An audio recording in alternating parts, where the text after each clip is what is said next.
It's not like any other podcast, coming to you straight from the heartland, where investing is told like it is. It's time for Darin Garman's Paranoid Banker Podcast.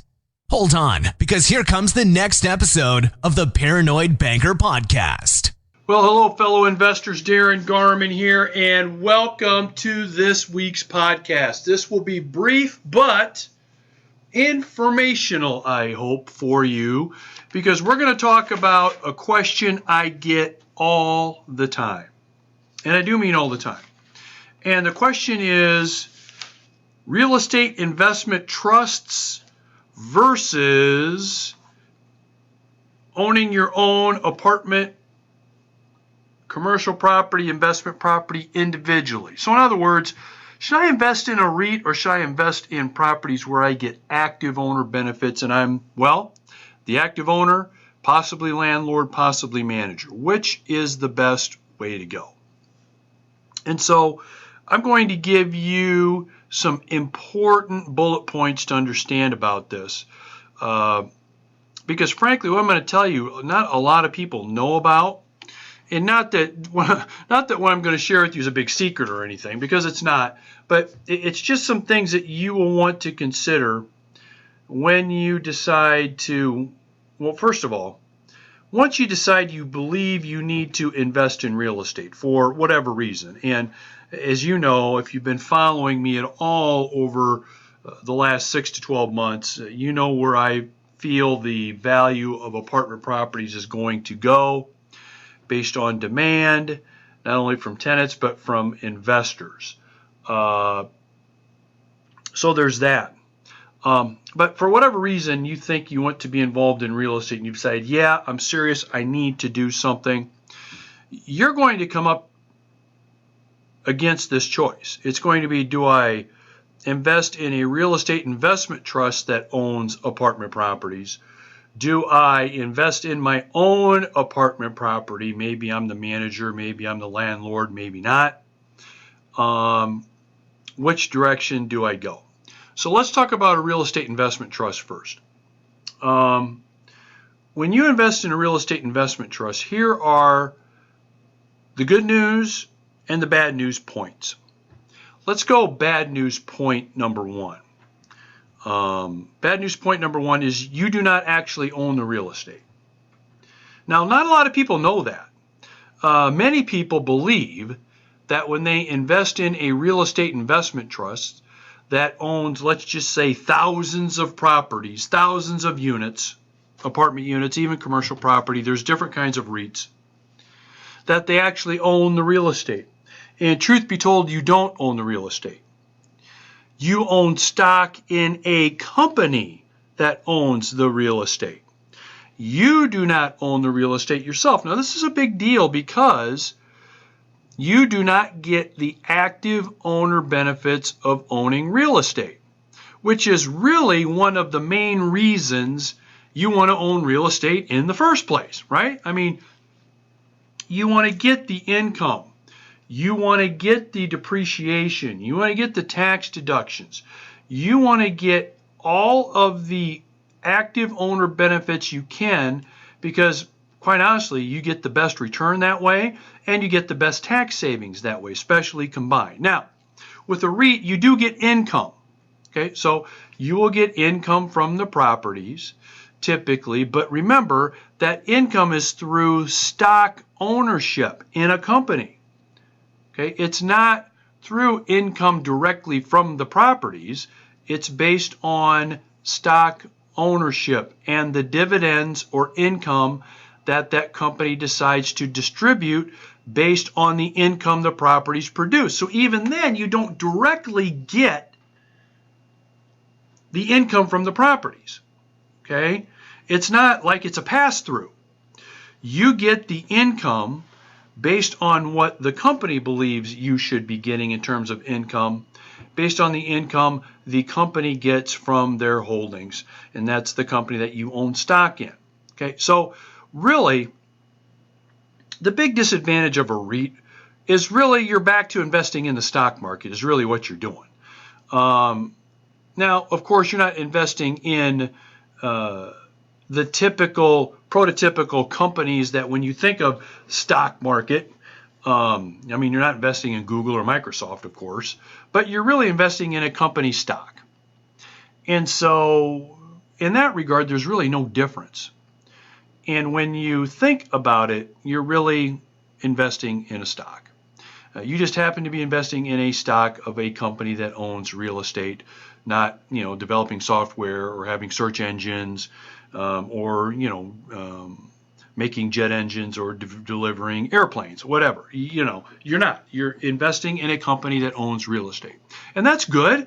I mean, I'm not knocking that. That's good. But not a lot of people are aware of that. Okay? Not a lot of people are aware of that. They really think they're owning the real estate. And you're not owning the real estate.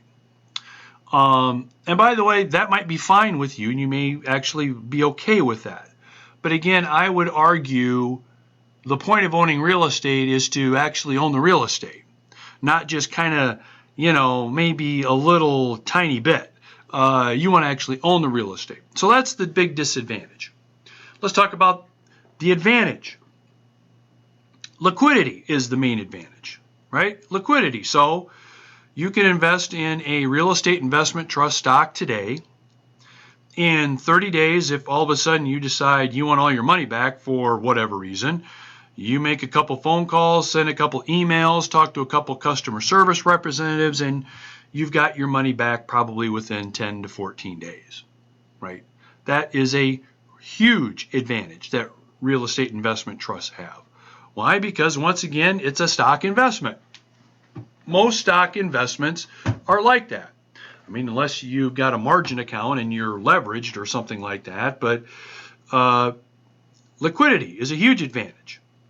Okay, so when you're looking at a real estate investment trust, and by the way, I'm not going to get into which real estate trust is better, one that invests in apartments or self-storage facilities or office buildings or shopping centers or long-term lease properties. I mean, that's another podcast for another time. But I just want, from a general conceptual standpoint, it's important that you know that before you invest. I mean, I've had quite a few actually. Investors have contacted me after investing in real estate investment trusts, and they thought they were actually investing in the properties. And again, you're not. So, disadvantage. You're not really investing in the properties directly, nor are you getting the benefits directly. Okay? Advantage, liquidity. Okay. And of course, you could also say an advantage would be diversification, expertise of ownership of these properties, those kinds of things. And you probably would have a point there, but again, we're back to my argument that it's really a stock is really what it is. And I don't know about you, but if I want those kinds of experts working for me, I'd rather be owning the real estate again, not owning stock in a company that happens to own real estate. So that's real estate investment trust. Now let's talk about direct investment in an apartment property, let's say, or a fund that owns an apartment properties directly. So investors get involved with me in one of three ways. They either contact me to help them buy their own property. They manage it, they run it, they own it. Maybe they have a management company own it, but they're directly owning the real estate. They buy the property, they get a deed at closing, they own the property. Okay, that's number one. Number two is they contact me to be involved in a partnership that owns real estate directly. Again, even though it's a partnership, there's deeds at closing, there's ownership in the property, that happens there as well. So again, you directly own the property. The third way is through our flagship fund, where our fund owns a little bit over $36 million, hundreds of apartment units and some commercial property. They get in touch with me to have an investment in that vehicle, that investment, owning a part of a large portfolio of properties. Again, there's direct ownership there. Once again, deeds are there, direct ownership is there, and you own all of those properties directly, whether you buy the property yourself or you get involved in a small partnership where maybe we buy, I don't know, a 24 unit property, maybe a 72 unit property, 100 unit property, or you're involved in more of a fund where you've got, a plethora of holdings that are owned by all of us partners, and we get all of the direct benefits of owning those properties. So again, the advantage, if you have not, come to the conclusion yet, is you get direct ownership benefits. So you get the income the properties produce, you get the tax savings, you get the equity buildup that the properties have. So when those tenants pay their rent, not only are they providing income, but they're providing equity each and every month, because every month those loan balances that we use to finance these goes down and down and down. So when that happens, you start building equity, and that doesn't even count the properties increasing in value, and you get that directly. Okay, again, you get tax savings. So we get to take advantage of depreciation deductions. We get to take advantage of interest deductions. We get to take advantage of all those things. So in many cases, a lot of our investors can show a nice income, but legally, on their tax return, they show an investment loss. I mean, not a bad day at the office, so to speak, if you show a nice income and then an investment loss, where you've got an investment that's increasing in value and it's providing income. Okay, so that's a huge advantage, is you directly own it. And with what we're seeing on the horizon in terms of where values of investment real estate is going, I'm talking apartments in particular, demand from tenants, demand from investors wanting to buy these properties, you really want to be as closely linked to direct ownership as you possibly can. That's my opinion. Okay. All right, so that's the advantage. What's the disadvantage? Well, opposite of what a real estate investment trust advantage is. The disadvantage is liquidity, right? Liquidity. It's a disadvantage. So if you decide to be involved in let's say a partnership of mine, and let's say we're going to purchase a 100 unit property. Let's say we close on it today, and let's say your investment's, I don't know, I'm just going to say $100,000. You can't call me in a week and say, Darin, by the way, I don't really want, I want my money out of this property. I got something else I want to do. I need my $100,000. I'm going to say, sorry, not going to be able to do that. You have an illiquid investment. And that's not to say you can't ever get your money out, but you can. However, it's a longer process of being able to get your money out. And this is before we would decide to sell it. Because obviously when we would sell that property, that's when you'd get, the biggest income or cash flow is when we sell it. But let's say you want to be out before it's sold, we can accommodate, we can do that. But that process can take sometimes 30, 60 days or so, sometimes even longer, in order to accommodate you in your liquidity process. Okay, so liquidity is the issue there. And if this is long-term investment money, it's probably not a problem, but it does present an issue if all of a sudden you need your money and you need it now. It could take 30 to 60 days in most cases for you to get your money out of that investment, versus a phone call, 4 or 5 blanks being checked off on a form, and the money is wired to your account like a real estate investment trust would be able to do. So at the end of the day, what it really comes down to is direct ownership has more investment benefits, in my opinion, but it gives you less liquidity flexibility. Real estate investment trust has less investment advantages for investors in a lot of ways, but provides you that liquidity. And not surprisingly, like all investments that we've seen over time, the more liquid they are, usually the less the return and the less the investment advantages are going to be, right? And that, of course, brings into the conversation of risk. How much risk is there involved? What do we need to be thinking about there?